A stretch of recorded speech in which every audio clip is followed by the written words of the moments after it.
রাহাত তাড়াহুড়ো করে ব্যাগ থেকে ফাইল বের করার সময় ব্যাগ থেকে এক বান্ডেল টাকা পড়ে গেল। দূর থেকে সেটা দেখল নাইম।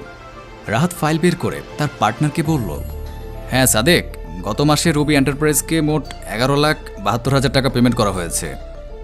নাইম উকি দিয়ে দেখছে আর ভাবছে লোকটা যেন টাকা পড়ে গেছে না বলছে। এ টাকা পেলে আমার আর কোনো সমস্যা থাকবে না, আমি এই টাকা দিয়ে অনেক কিছু করতে পারবো ভেবে আস্তে আস্তে সেদিকে এগিয়ে আসে। সাদেক শোন, আমি আজকের পেমেন্ট করার জন্য এখানে এসেছি, তুমি মাহি এন্টারপ্রাইজের ডিলটা দেখো। বলেই ফোন রেখে বাইক নিয়ে চলে গেল।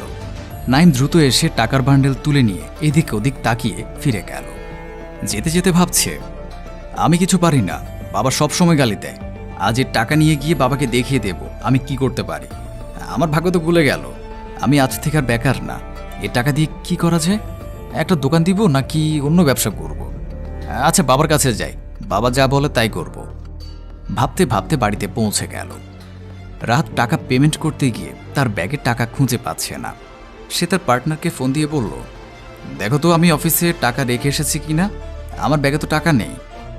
পার্টনার ড্রয়ার খুলে বলল, না তো, এখানে তো টাকা নেই।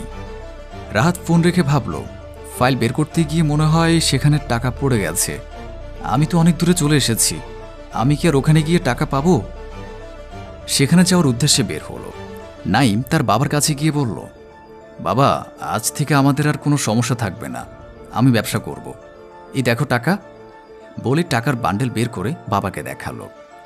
তুই এত টাকা কোথায় পেয়েছিস? কে তোকে টাকা দিয়েছে? নাকি কারো টাকা চুরি করেছিস? ওসব তোমাকে ভাবতে হবে না বাবা, টাকা পেয়েছি, এখন এই টাকা আমার, এই টাকা দিয়ে আমি ব্যবসা করব। তুমি শুধু বলো কোন ব্যবসা ভালো হবে। আমাকে আগে জানতে হবে এই টাকা তুই কোথায় পেয়েছিস, তারপর বলবো কোন ব্যবসা করা যাবে। বল এই টাকা কোথায় পেয়েছিস? নাইম তার বাবাকে সব বলল। সব কিছু শুনে তার বাবা বলল, তোর কি মনে হয় অন্যের টাকা দিয়ে ব্যবসা করলে তোর ব্যবসা টিকে থাকবে? পথে পাওয়া টাকা পথে চলে যাবে, নিজের যা আছে তাই দিয়ে কিছু কর। তুই এই টাকা না নিয়ে ওনার টাকা পড়ে গেছে সেটা বলতে পারতিস, সেটা হতো তোর সততার পরিচয় আর অন্যের উপকার করা। আল্লাহ তাহলে তোর উপর খুশি হতো, সৎ কাজের ভালো ফল হয়। কিন্তু তুই যা করেছিস সেটা চুরি, এটা পাপ, আর পাপ করে কখনো নিজের ভালো হয় না। এখনই গিয়ে ওই ব্যক্তির টাকা ফিরিয়ে দিবি। হ্যাঁ বাবা, তুমি ঠিকই বলেছ, আমি এতটা ভেবে দেখিনি, টাকা পেয়ে আমি সব ভুলে গিয়েছিলাম। বলেই চলে গেল। সেখানে গিয়ে দাঁড়িয়ে আছে। রাহাত সেখানে এসে বাইক থামাতেই নাইম তার কাছে গিয়ে টাকা দিয়ে বলল, ভাইয়া এই যে আপনার টাকা, আমাকে ক্ষমা করবেন। রাহাত টাকা পেয়ে খুশি হয়ে বলল, তুমি আমার টাকা ফিরিয়ে দিয়ে ক্ষমা চাচ্ছ কেন? তুমি তো অনেক ভালো কাজ করেছ। নাইম সব কিছু বলল।